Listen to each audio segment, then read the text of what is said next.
देशामध्ये देशातल्या पददलितांना, महिलांना, कष्टकऱ्यांना, कामगारांना, लहान उद्योजकांना, व्यापाऱ्यांना आणि देशातल्या सगळ्यात मोठा घटक असणाऱ्या शेतकऱ्यांच्या प्रश्नावर आवाज उठवतील. आणि हे उठवत असताना आमची भूमिका आमच्या राष्ट्रवादी काँग्रेस शरदचंद्र पवार पक्षाची काय असेल हे आज आम्ही शपथनाम्याच्या रूपाने आपल्या सर्वांच्या समोर सादर करतोय. या कार्यक्रमाला आदरणीय पवार साहेबांनी तुळजापूरला सभा काल होती, तरी आज एवढ्यासाठी आपल्या सर्वांच्या समोर पवार साहेब या ठिकाणी तुळजापूरून आले. पुन्हा ते राहुरीला त्यांच्या पुढच्या दौऱ्याला जाणार आहेत. मी त्यांचं स्वागत करतो. खासदार वंदनाताई चव्हाणांनी बरेच कष्ट शपथनामा करताना घेतलेले.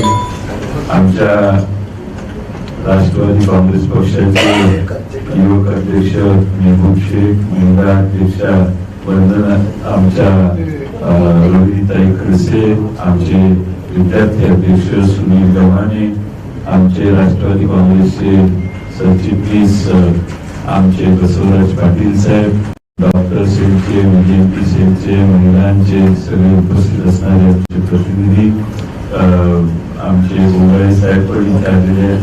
सर्वांनी बरेच कष्ट करून आमच्या अल्पसंख्याक सर्वांनीच बरेच कष्ट करून हा जाहीरनामा बऱ्याच विचारांती शपथनामा विचारांती सादर केलेला आहे. मी या बाबतीत त्यांचे मनोगत आणि पुढील कारवाई भूमिका मांडण्याची सूचना आणि थोडक्यात या शपथनाम्याच्या बाबतीत सुतोवाच करण्याची सूचना मी वंदनाताई चव्हाण यांना करतो.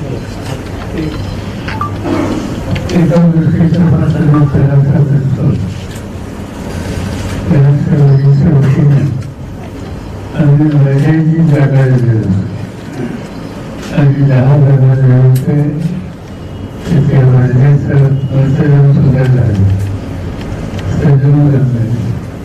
आता प्रत्येक करायची केल्याची त्याची जायची असा कार्यक्रम तुम्ही घेता.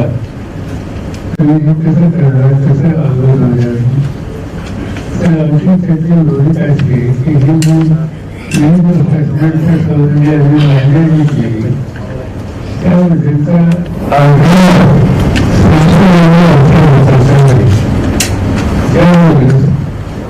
आम्हाला असं दिसतंय की काँग्रेस पक्ष आणि अन्य जे पक्ष ज्यासाठी आघाडीचं मोठं काम करतो त्या पक्षाने सुद्धा याचा उद्देश संबंधी ते गांभीर्याने घ्यावं, याचा अंमलबजावणी त्यासाठी सरकारने करावं असा आमचा आग्रह आमच्या विविध पक्षांची सुद्धा असेल.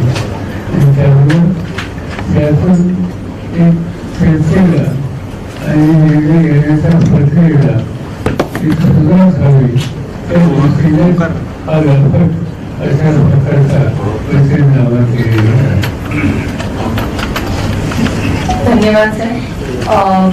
पहिल्यापासून मी आदरणीय पवार साहेब आणि जयंत पाटील साहेब यांचं मनापासून आभार मानते की आपण आम्हाला हा जाहीरनामा करण्याची संधी दिली. त्याबद्दल मी वैयक्तिक आणि माझ्या वतीने सर्व सभासदांच्या वतीने मी साहेबांचे आणि जयंत पाटील साहेबांचे मनापासून आभार मानते.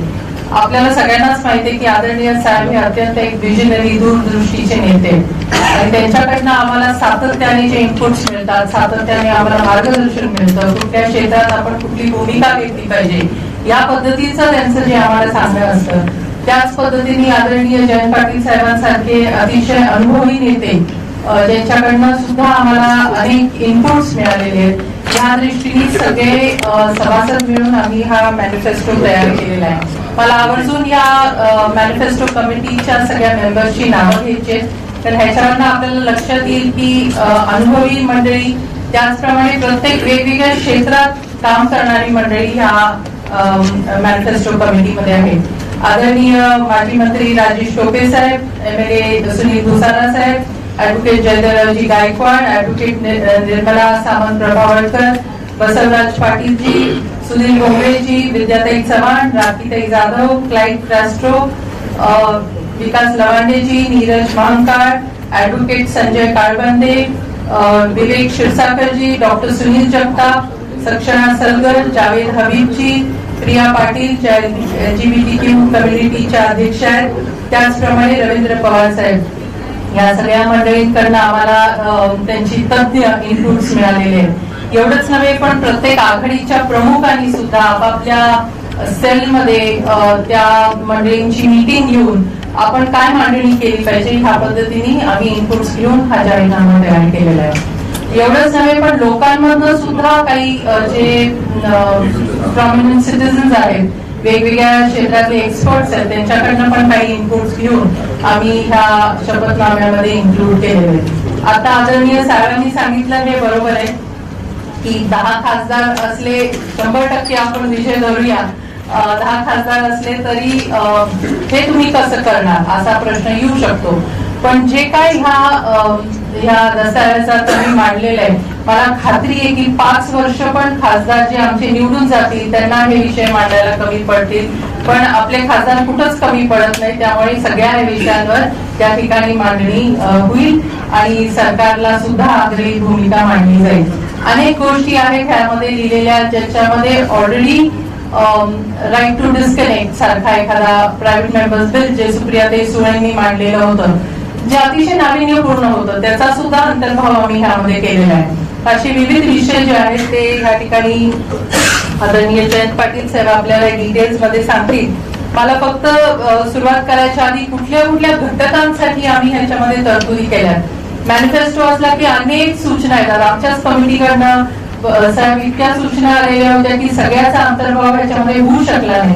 पण शेवटी मॅनिफेस्टो शॉर्ट अँड स्वीट पण असला पाहिजे, त्या दृष्टीने ह्याचं केलेलं आहे. अजूनही आम्ही ओपन आहोत की ह्या पुढच्या काळात देखील काही इनपुट्स आम्हाला आले तर निश्चितपणे आमचे खासदार आग्रही राहतील ही भूमिका आमची सगळ्यांची असणार आहे.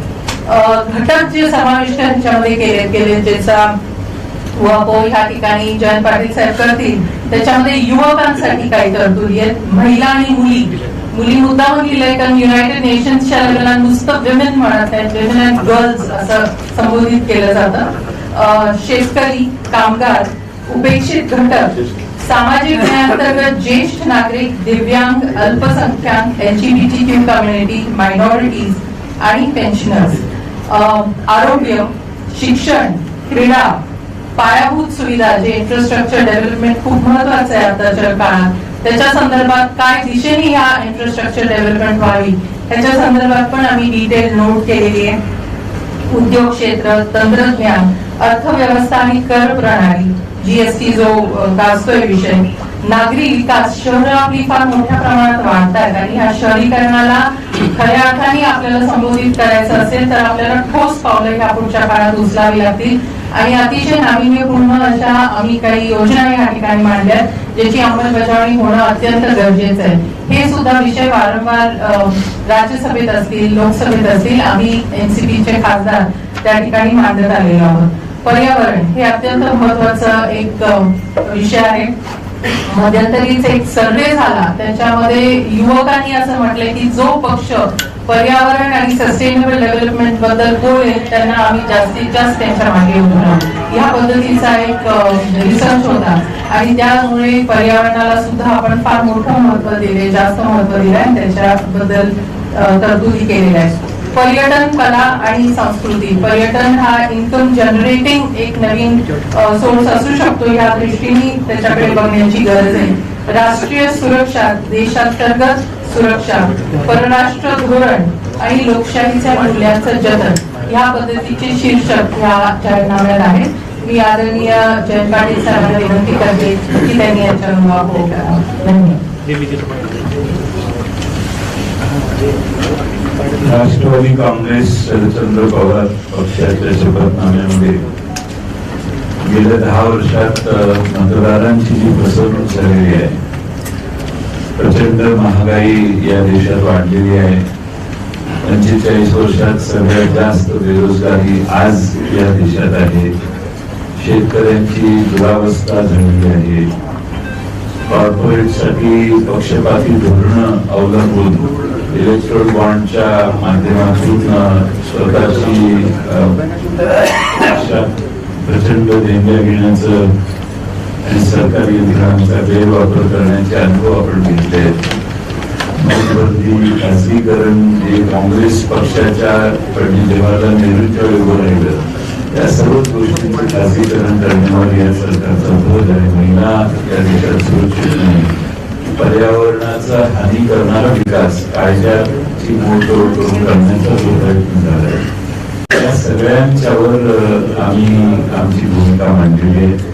त्याचबरोबर या शपथपत्रामध्ये आमच्या सर्व घटकांना समाजातल्या न्याय देण्याचा प्रयत्न आम्ही करू ही भूमिका आम्ही मांडलेली आहे.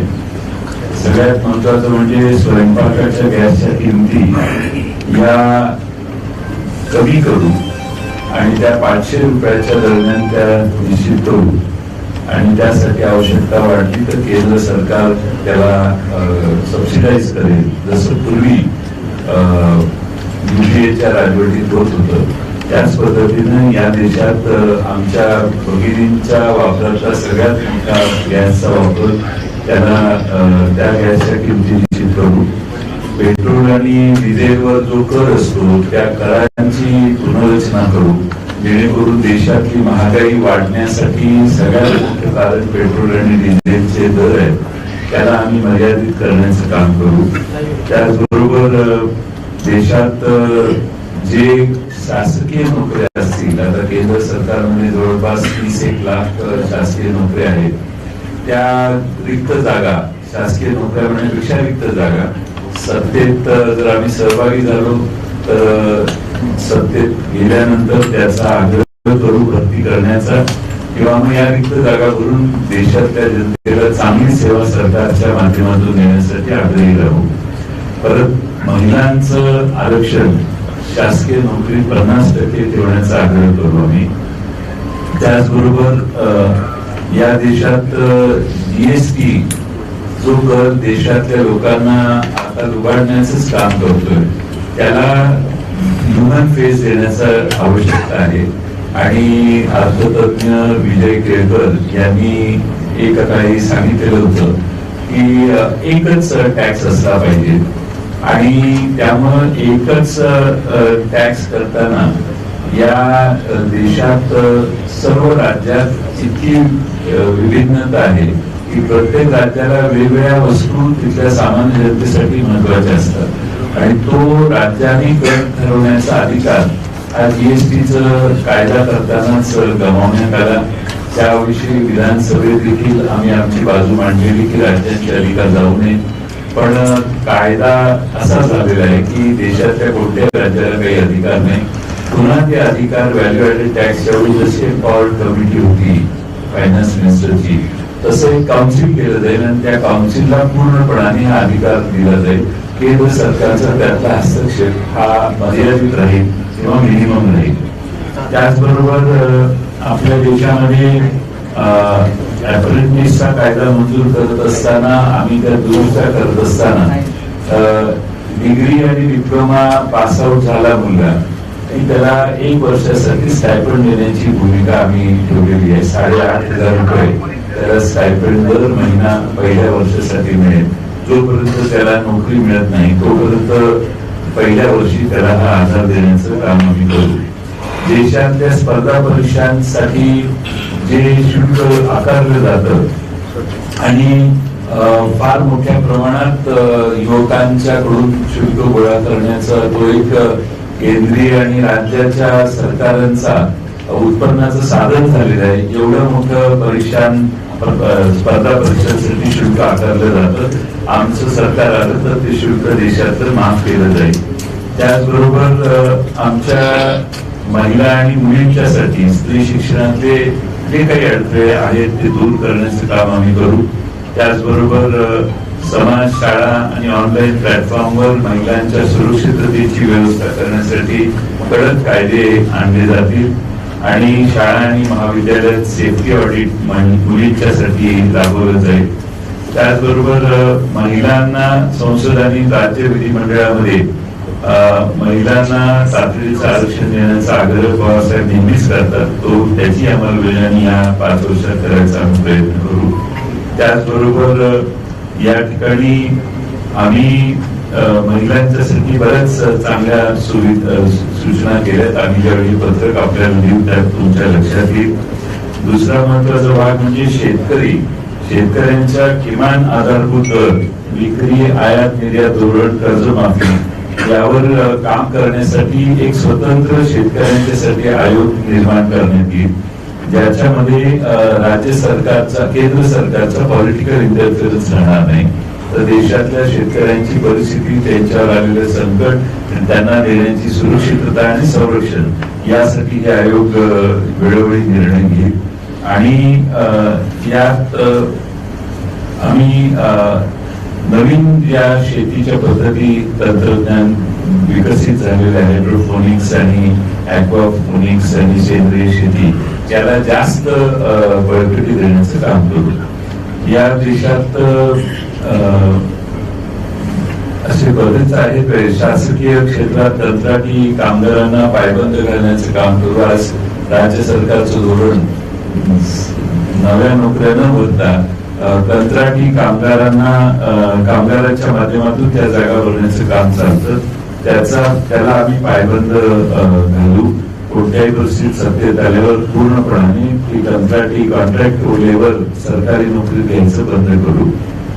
सगळ्यात महत्वाचं म्हणजे दुर्बल घटकांसाठी जात निहाय जनगणना ही सत्तेत आल्यानंतर सरकारकडून हा आग्रहानं जात निहाय जनगणना करण्यासाठी आग्रह करू. आणि त्याचबरोबर आरक्षणातली जी अट आहे 50% त्याच्यावर आरक्षण जाऊ शकत नाही, तर ती अट जात निहाय जनगणना झाल्यानंतर या देशामध्ये आपल्या लक्षात येईल वेगवेगळ्या जातींना किती टक्के आरक्षण असलं पाहिजे त्यांच्या लोकसंख्येप्रमाणे.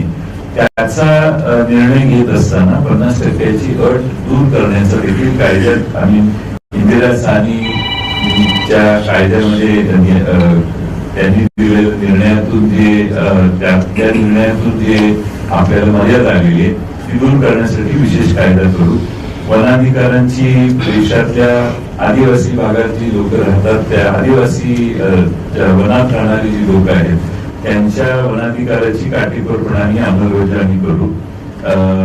महिला सफाईसाठी अजूनही अनेक ठिकाणी आपल्याला असा अनुभव येतो की मॅन्युअल काम होतं, त्याला कायद्यानं त्यात हस्तक्षेप करून मानवी हस्तक्षेप तंत्रज्ञानाचा वापर करून संपवण्याचं काम आम्ही करू. खाजगी शैक्षणिक संस्थांमध्ये विद्यार्थ्यांच्यासाठी SC, ST, OBCसाठी देखील आरक्षण ठेवण्याचं काम आम्ही करू. गरिबांना मोठ्या प्रमाणात लाभ व्हावा यासाठी रेशन कार्डासाठी पात्रतेच्या निकषात आम्ही सुधारणा करू, कारण अनेक गोरगरीब आजही त्या यादीतून बाहेर आहेत. ज्येष्ठ नागरिकांसाठी राष्ट्रीय स्तरावर आयोगाची निर्मिती करू. त्याचबरोबर अल्पसंख्याकांच्यासाठी सच्चर आयोगाच्या शिफारशी पूर्ण अंमलबजावणी होईल आम्ही बघू. मौलाना आझाद शिष्यवृत्ती पुन्हा सुरू करण्याचं काम आम्ही देशात करायचं काम करू. त्याचबरोबर या ठिकाणी आपण आरोग्यासाठी नुसतीच भाषणं होत होती, पण आम्ही यात निर्धार केलेला आहे की 2028-29 पर्यंत आरोग्यासाठी अर्थसंकल्पीय तरतूद 4% वाढवण्याचं काम करू. त्याचबरोबर जिल्हा आणि तालुका स्तरावर अतिशय उत्तम अशा सेवा आरोग्याच्या अगदी प्राथमिक आरोग्य केंद्रापर्यंत येऊन तिथली प्राथमिक आरोग्य केंद्र हे स्मार्ट PHC मध्ये त्याचं कन्व्हर्शन करू, असं काही जिल्ह्यामध्ये महाराष्ट्रात आपण केलेलं आहे. त्याचबरोबर शिक्षणाची अर्थसंकल्पीय तरतूद ही देखील 6% आम्ही वाढवू.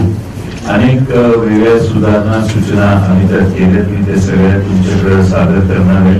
त्यात आम्ही निश्चितपणानं आपल्याला अधिक खुलासा त्यात होईल.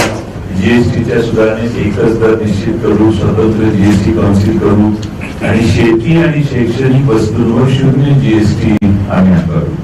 शेती आणि शैक्षणिक वस्तूंवर GST 0 असेल आमच्या राज्यात. आणि त्याचबरोबर आपण खाजगीकरणाच्या धोरणाचा आढावा करू आणि ज्या पद्धतीनं देशात ज्या वेगानं खाजगीकरणाचं सगळ्याच सेवा या खाजगीकरणाचं काम चाललंय, त्यात आम्ही काही मर्यादा करू. पर्यावरणात नेट झिरो इमिशनची पातळी गाठण्याचा प्रयत्न करू. अग्निवीर स्कीम रद्द करू राष्ट्रीय सुरक्षिततेच्या संबंधात आणि सशस्त्र सेनांमधील महिलांची भूमिका आणखी विस्तारित करू. अग्निवीर स्कीम ही रद्द करणं आवश्यक आहे अशी देशातल्या तरुणांचा आग्रह आहे आणि ती भूमिका आमच्या पक्षाचाही तोच आग्रह असेल. सायबर सिक्युरिटी बद्दल काही मुद्दे आम्ही मांडले आहेत. परराष्ट्र धोरणात सीमेवर जी घुसखोरी झालेली आहे चीनची, अशा सर्व मुद्द्यांवर आमच्या पक्षाचे खासदार संसदेमध्ये आवाज उठवतील आणि लोकशाही मूल्यांचं रक्षण करण्यासाठी जे जे करावं लागेल, वन नेशन वन इलेक्शनच्या बाबतीत जो आजच आपण बघताय, इलेक्शन महाराष्ट्रात 5 स्टेजेस मध्ये आहे.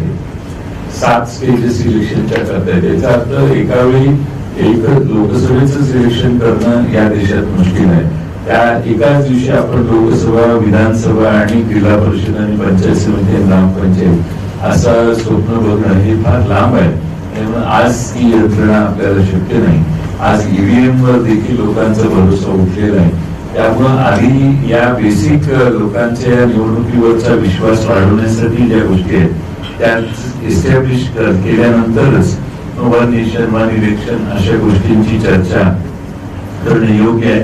सर्वात महत्वाचं म्हणजे न्याय यंत्रणा, बरेच पेंडन्सी तालुका, जिल्हा, हायकोर्टच्या लेवलवर आहे आणि त्यामुळे न्याय यंत्रणा, वेगवान न्यायदान यंत्रणा असेल, त्यासाठी ते स्ट्रेंथन करण्यासाठी जे बजेट देणं आवश्यक असेल ते हायकोर्टाच्या सांगण्यानुसार आम्ही करू आणि हायकोर्टाशी जे सल्लामसलत करून सरकार आणि त्यांच्यामध्ये जे निष्कर्ष होतील ते करू.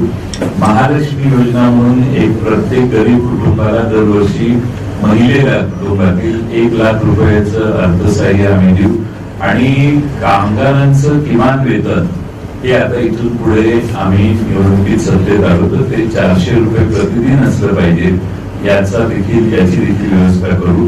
अंगणवाडी कर्मचाऱ्यांची जी संख्या आहे ती वाढवू.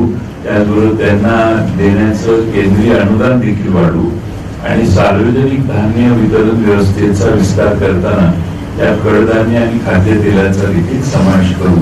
अशा वेगवेगळ्या सूचना, वेगवेगळ्या गोष्टी आम्ही राष्ट्रवादी काँग्रेस पक्ष शरदचंद्र पवार यांच्या शपथनाम्यात घातलेल्या आहेत. त्याची कॉपीज आम्ही तुम्हाला द्यायचं काम करू. किमान वाचल्यावर वाचायचे आणि त्याचा प्रश्न ऐकलं त्याच्यावरती प्रश्न अरे प्रकाशन तर उद्या ओंकार नाही, हे जरा 2 मिनिटं हे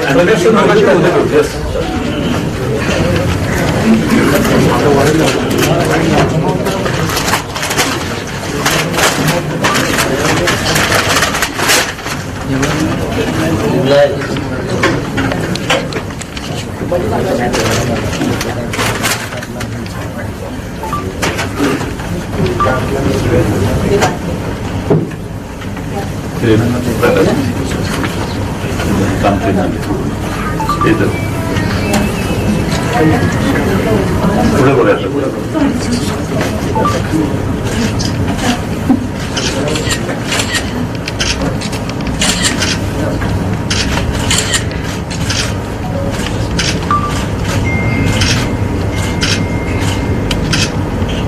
ओके. त्याची इंग्रजी कॉपी पण आज अपलोड होईल वेबसाईट.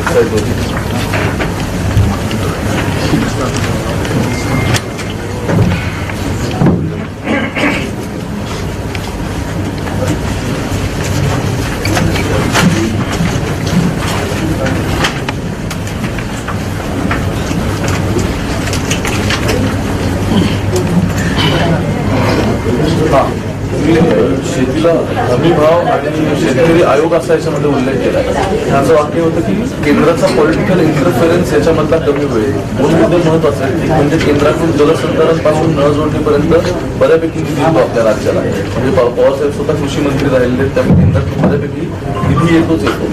पॉलिटिकल इंटरफेरन्स हे नक्की तुम्ही कसं एलॅबोरेट करा की एक्झॅक्टली काय इश्यू आहे आणि तो इंटरफेरन्स आहे म्हणून मग त्यामुळे गोष्टी सगळ्या अडतायत किंवा मार्गी लागत नाही. पॉलिटिकल इंटरव्हेन्शन मध्ये कांद्यात कांद्याची निर्यात अचानकपणाने केंद्र सरकारने बंद केली. त्यामुळे त्याचा परिणाम असा झाला की कांदे पुरवठा प्राइसला कमी मोलाने शेतकऱ्यांना विकावे लागले.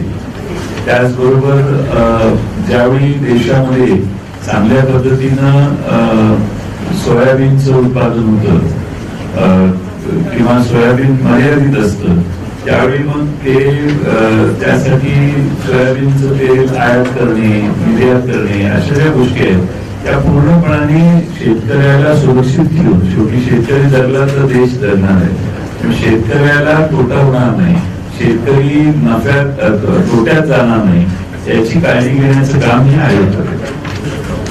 इंडिपेंडेंट असतो आयोग म्हणजे तो इंडिपेंडेंट. 2 वेवर्सच्या साठी देखील काही एकदम एक्स्ट्रीम स्टेजेस तयार झाल्या, कंटिन्युअस दुष्काळ पडला, काही लोकांना संकट प्रचंड आर्थिकदृष्ट्या येतात आणि देशात आत्महत्येचं प्रमाण वाढतं.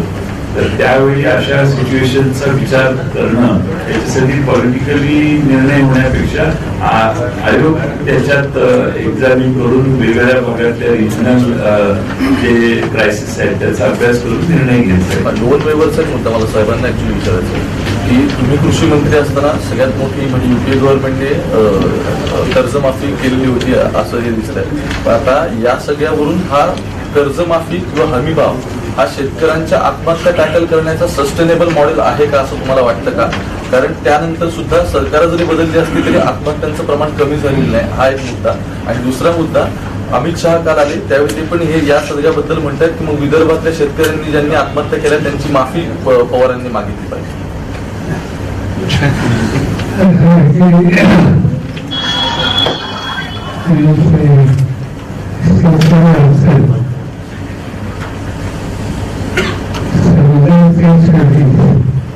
या 10 वर्षामध्ये तपासणी केली तेव्हा त्याचे संबंधीचे प्रश्न वाढले तर त्यांच्या व्यक्तीच्या आणि आज सलग 10 वर्षाचा कार्यक्रम आणि 6 मिनिटात त्याचा भाषा केलं. तर या 10 वर्षामध्ये त्यांनी काय केलं ते अजून सांगण्याची आवश्यकता आहे. 10 वर्षाच्या पूर्वी, 20 वर्षाच्या पूर्वी, 40 वर्षाच्या पूर्वी काय केलं याच्यासाठी मागण्याची त्याचा अधिकार नाहीये. आणि त्यामुळे ज्यांना शेतीबद्दलचं मर्यादित ज्ञान आहे त्यांच्या प्रक्रियेच्या संबंधी फार आपण पुरेसे घालवणे फार महत्व त्यासाठी होईल. मला एक बोलायचं अमित शहा असेल तर 2 मिनिटं. त्यांनी अमरावतीलाच काल भाषण केलं.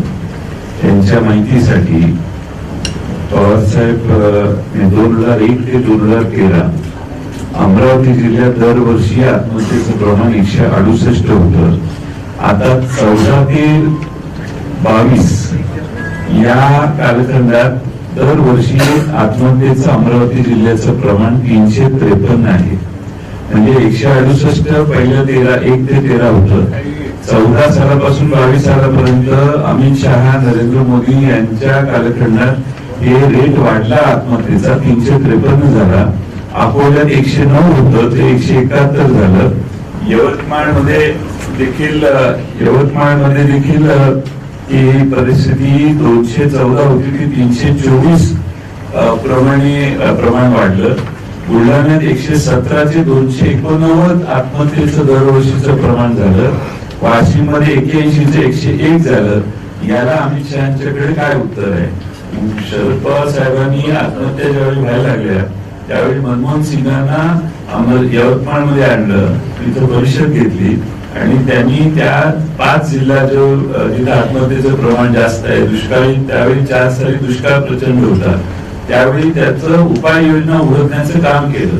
आता 10 वर्षात एवढ्या आत्महत्या झाल्या तरी केंद्र सरकारने विदर्भातल्या जनतेला काही दिलं नाही. उलट त्यांच्या हातात 10 वर्ष सत्ता आहे. पण अमरावती रिजन मधला इरिगेशनचा बॅकलॉग त्यांना दूर करता आला नाही. आमचं 2.5 वर्षाचं सरकार होतं त्यावेळी मॅक्सिमम पैसे अमरावती रिजनला राज्यपालांच्या सूचनेनुसार देण्याचं काम आमच्या सरकारने केलं. सर यावर्षी दुष्काळाचं सावट आहे, दुष्काळी वर्ष दिसत आहे. या जाहीरनाम्यात आपण आपलं सरकार आल्यास काही कर्जमाफीची घोषणा किंवा योजना ठेवली? आमचं ज्यावेळी 2019ला सरकार आलं त्यावेळी आम्ही महाराष्ट्रात कर्जमाफी केली. हे आम्ही संसदेमध्ये ज्यावेळी हे मांडतोय त्यावेळी जो शेतकऱ्यांच्यासाठी आयोग करतोय त्या आयोगाकडून अशा कर्जमाफीचे डिसिजन्स हे सूचना किंवा त्याचे निर्णय हे आयोगाने करावेत अशी त्याची भूमिका आहे. त्या पद्धतीने आम्ही आयोगाचं गठन करणार आहोत. पवार सर, अजित पवार गटाच्या जाहीरनाम्यामध्ये यशवंतराव चव्हाणांना भारतरत्न मिळवून देण्यासाठी आम्ही प्रयत्न करू असा उल्लेख करण्यात आलेला आहे. तुम्ही सुद्धा तोच वारसा पुढे घेऊन जात आहेत, त्या याच्यामध्ये उल्लेख दिसत नाही. भारतरत्न देण्यासाठी मागणी करता येईल, तो जाहीरनाम्याचा विषय होऊ शकत नाही. आणि भारतरत्न त्यांना दिला पाहिजे ही सगळ्यात महाराष्ट्राची भावना आहे. आनंद आहे आमचा. उलट अशा गोष्टी चांगल्या गोष्टी देशात झाल्याच आहेत. पण प्रॉब्लेम असा आहे की त्यांचं दिल्लीत ऐकत नाही, हा तिकडचा प्रॉब्लेम. इन्फ्रास्ट्रक्चर याच्यामध्ये 2-3 गोष्टी असतात. तुम्ही म्हटलं की सार्वजनिक खासगी भागीदारीसह जागतिक गुणवत्तेच्या गोष्टी होती. इन्फ्रास्ट्रक्चर या सरकारचा जर विकास मॉडेल उभं करतात किंवा लोकांना जे अपिलिंग काही प्रमाणात वाटू शकतं तर ते इन्फ्रास्ट्रक्चर सगळ्यात महत्वाचं की आम्ही खूप मोठे प्रोजेक्ट केले, रेल्वे असतील किंवा ब्रिजेस केले किंवा वेगवेगळ्या कनेक्टिव्हिटी केल्या. याला काउंटर करण्यासाठीचं जे विजन इथे एक्सपेक्टेड आहे की तुमच्याकडे कोणते आणखी प्रलंबित प्रोजेक्ट आहेत का की येणाऱ्या काळामध्ये तुम्ही कोणते कनेक्टिव्हिटी प्रोजेक्ट करणार आहेत का, तर त्याचा इथे पूर्णतः अजून उल्लेख दिसत नाही. पहिलं म्हणजे आमचा जाहीरनामा कोणाला काउंटर करण्यासाठी नाही. आमचा जाहीरनामा हे आमचं पवार साहेबांच्या पक्षाचं धोरण आहे. इन्फ्रास्ट्रक्चर मध्ये आम्ही वर्ल्ड क्लास इन्फ्रास्ट्रक्चर आणू, पब्लिक ट्रान्सपोर्टेशन इम्प्रूव्ह करू, कार्बन फुटप्रिंट तुम्ही ते वाचा, ते आहे इन्फ्रास्ट्रक्चरचं चॅप्टर. अर्बन इन्फ्रास्ट्रक्चर एनहान्समेंट मध्ये water supply, sewage, waste management आणि पब्लिक स्पेसेस मध्ये सुधारणा करू, रिन्युएबल एनर्जीला प्राधान्य देऊ, डिजिटल इन्फ्रास्ट्रक्चर, डिजिटल गॅप जी आहे ती ब्रिज करण्यासाठी वापरू. अशा बऱ्याच गोष्टी सुचवलेल्या आहेत आपण, ज्या खरं म्हणजे नागरिकांच्या गरजेच्या आहेत. आणि जेवढ्या प्रमाणात देशावर कर्ज आहे तेवढ्या प्रमाणात इन्फ्रास्ट्रक्चर देशात वाढलं नाही, म्हणून आता इन्फ्लेशन वाढतंय, प्राइसेस वाढत आहेत, रुपयाची व्हॅल्यू कमी व्हायला लागलेली आहे. ते सगळे त्याचे फॉलोआउट आहेत. तुम्ही आता मगाशी म्हटलं की कंत्राटी भरती तुम्ही रद्द करणार आहात. म्हणजे गेल्या बऱ्याच दिवसापासूनचा हा मुद्दा होता की सरकार वेगवेगळ्या हॉस्पिटॅलिटीपासून वेगवेगळ्या असेल तिथे कंत्राटी भरती करते आणि काही स्पेसिफिक लोकांना फेवर करते. मुद्दा हा आहे की गेल्या 10 वर्षात राज्यावरचं कर्ज प्रचंड वाढलंय, त्यामुळे कंत्राटी ओके देशावरचं सुद्धा कर्ज बऱ्यापैकी वाढलेले, त्याचे पण आकडेवारी आता पुढे निघते की युपीए पेक्षा आता किती एक्सपेंडिचर गव्हर्नमेंटचं वाढलंय आणि लोन पण वाढलंय. अशावेळी कंत्राटी भरती हा सत्ताधाऱ्यांना एक सोपा मार्ग वाटतो की जेणेकरून इझिली गोष्टी अवेलेबल होतात. एखाद्या व्यक्तीला पूर्ण वेळ सरकारी कर्मचारी करायचं म्हटलं तर त्याला पूर्ण आयुष्यभर पोसावं लागतं. तर मग एकीकडे अर्थव्यवस्था मॅनेज करणं आणि दुसरीकडे कंत्राटी भरती रद्द करणं, या 2 गोष्टींचा विलास नक्की तुम्ही कसं काढू शकता? तुमचा प्रश्न फार चांगला आहे. तर या देशात सध्याच्या सरकारने 205 लाख कोटीपर्यंतचं कर्ज, 210 लाख कोटीपर्यंतचं कर्ज केलेलं आहे. इंटरनॅशनल मॉनिटरी फंडाने देखील ऍडवाइस केले आता कर्ज वाढवण्याचं जरा कमी करा, नाही तर श्रीलंकेसारखी तुमची परिस्थिती होईल. आता प्रश्न असा आहे की मला असं वाटतं की भारतीय जनता पक्ष जर सत्तेत आला तर हे 18% जीएसटी आणखीन वाढवण्याची देखील शक्यता आहे, कारण त्यांना कर्ज फेडायचं. या देशामध्ये सगळ्यात मोठं हिच असं आहे की सर्व धर्म समावेशक हे जर आमचा फेस या देशात आम्ही टिकवू शकलो तर या देशात गुंतवणूक वाढेल. गुंतवणूक वाढली तर रोजगार वाढेल, रोजगार वाढला तर विशेष सायकल मधून देश बाहेर येऊ शकेल. आणि हे जे अर्थव्यवस्थेचं जे चक्र आहे ते आम्ही ब्रेक करू शकू. याच्यासाठी सगळ्यात जास्त म्हणजे इन्व्हेस्टमेंट आली पाहिजे. ज्या देशात विशेषतः अफगाणिस्तान, पाकिस्तान, इराण इथं कोणी गुंतवणुकीला जातं का? कारण ते एका बाजूला कललेले देश आहेत.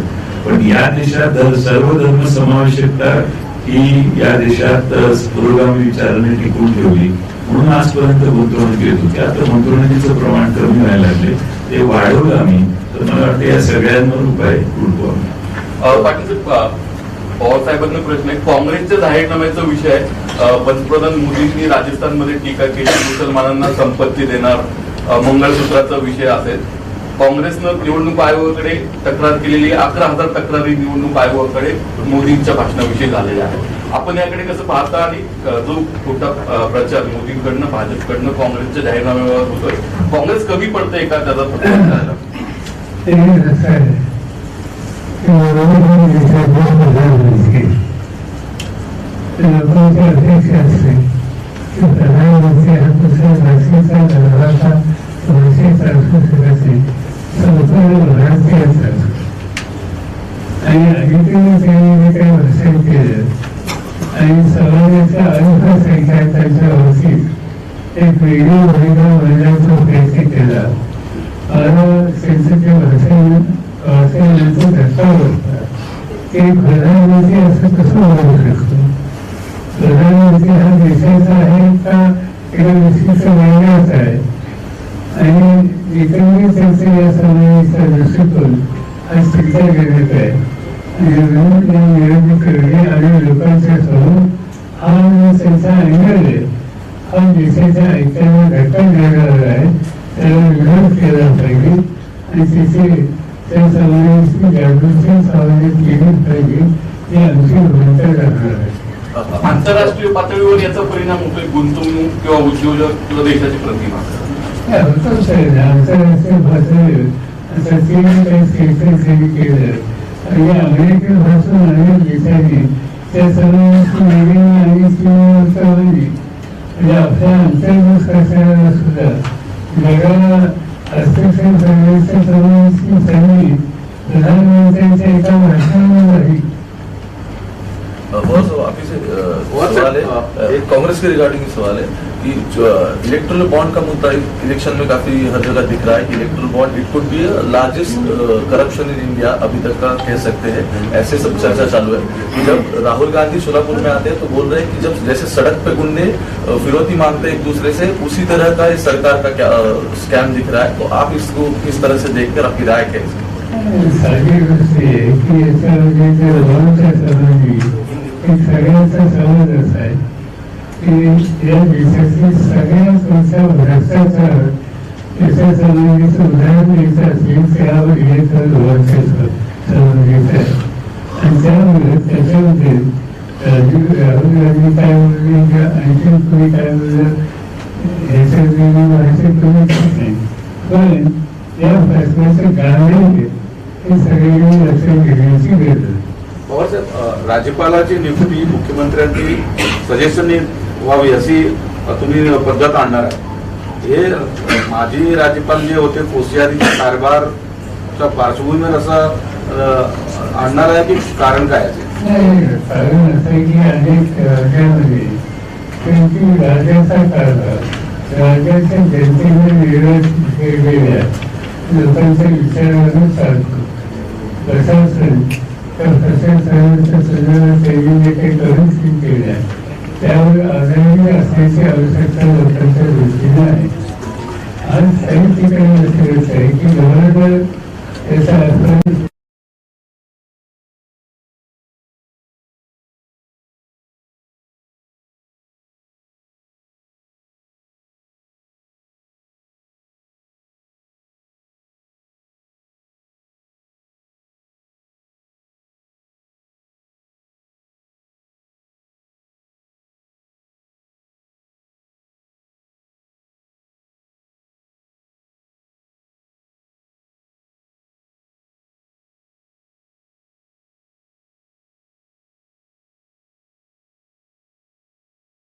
गव्हर्नर होते त्या गव्हर्नरचा अर्थ वेगळा असेल.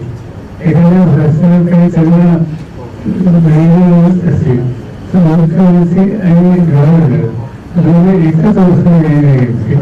निवडणुका करायचे असतील त्या निवडणुकासमोर दोन्ही एकच अवसर करत असत. आज मुख्यमंत्री आणि मंत्रिमंडळ यांचा अधिकारच नाही आणि अधिकारावरतीचा आहोत असा अर्थ काही राज्यात घेतला जातो आणि त्याचे परिणाम त्या राज्याच्या भ्रष्टाचारावर होतं. उदाहरणार्थ पश्चिम बंगाल चुकीची नको आणि म्हणून इथे सुसंवाद घेऊन काम करणं हे अधिक गरजेचं आहे. टप्प्यातलं मतदान झालेलं आहे, दुसऱ्या टप्प्यातलं उद्या होईल.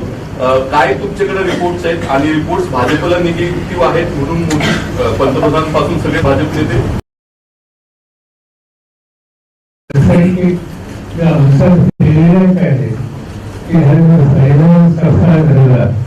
त्याच्यामध्ये लोकांसमोर हे भाजप सरकारचे विरोध व्यक्त होते आणि त्याच्यासाठी आणि भाजप आणि त्याचे नेतृत्व अस्वस्थ आहे हे दिसते आणि ज्यावेळेला अस्वस्थ होते त्यांना खात्री वाटत नाही त्यावेळेला धर्माचं जातीचं भाषेचे विषय काढून आणि व्यक्तीने घेऊन त्याचा प्रयत्न करायचा हा प्रयत्न भाजपचा नेत्यांनी कधी कधी होत होता आणि मोदी साहेब या सगळ्या गोष्टी इतकं आहेत आणि त्यामुळे अशा गोष्टी तर अखेर हा त्यांचा जो आहे याचा संशय असं आहे की पहिल्या संशयाच्या लोकांचं जे काही झालं त्याच्या उद्देशी त्यांना खात्री नाही. साहेब, राष्ट्रवादीच्या जाहीरनाम्यात शेवटच्या पानावर काँग्रेसच्या जाहीरनाम्यांमधल्या भूमिकांचा उल्लेख केलेला आहे, त्याचं नेमकं कारण काय?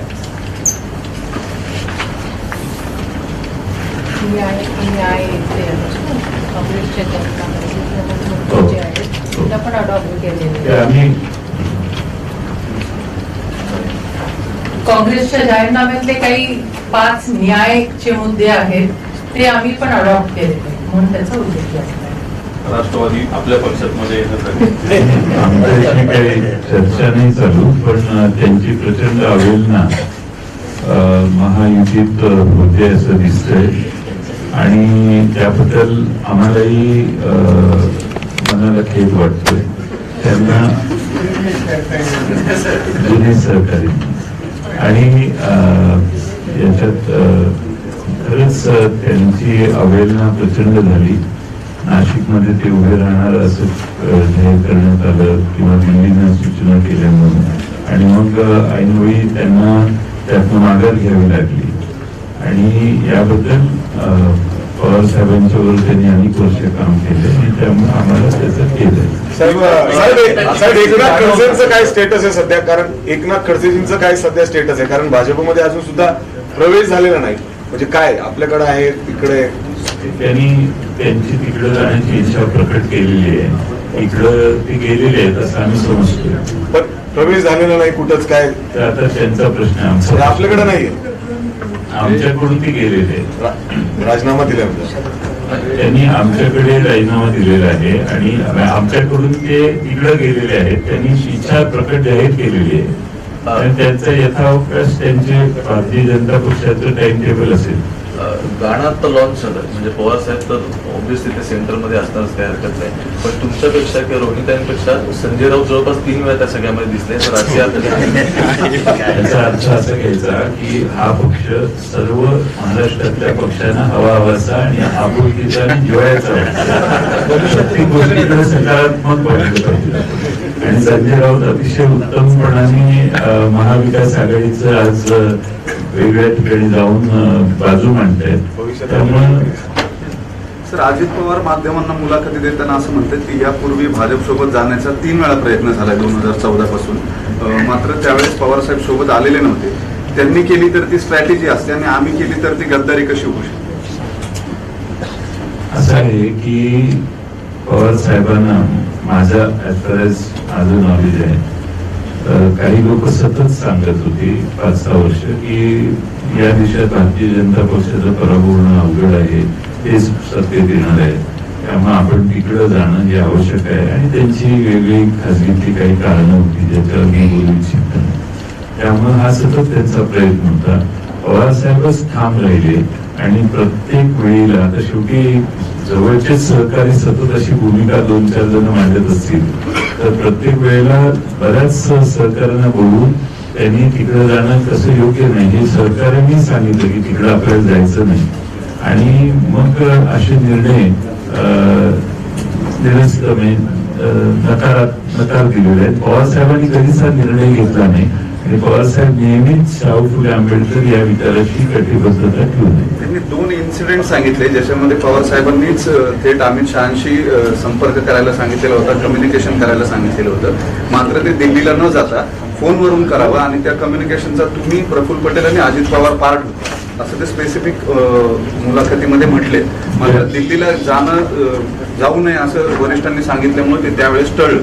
एक तर तिकडे गेलेल्यासाठी किती वेळा कारणं द्यावी लागतात त्यातूनच मनस्थिती लक्षात येत असेल. माझी त्याला तक्रार नाही, पण पवार साहेबांनी मला हे सांगितलेलं होतं की या दोघांनी कुणाशी तरी चर्चा करून वेगळी भूमिका घेण्यापेक्षा तुम्ही त्यांच्यावर राहा. मी त्यांच्याबरोबर असताना त्या चर्चा ज्या झाल्या त्यावेळी मी पवार साहेबांची भूमिका मांडत होतो नेहमी, आणि त्यामुळे तिकडे जाण्यासाठी संमती पवार साहेबांनी कधीच दिलेली नव्हती. आणि आज परिस्थिती तशी असते तर एवढ्या मोठ्या वेगळ्या गोष्टी करणाऱ्या लोकांच्यावर लढाई करण्याची काही गरज नव्हती. पण पवार साहेबांनी ठामपणाने स्वाभिमान जपण्याचं काम केलं आणि ठामपणा दाखवला. मुळभर मावळे देखील निष्ठेचे त्यांच्यावर राहिले आणि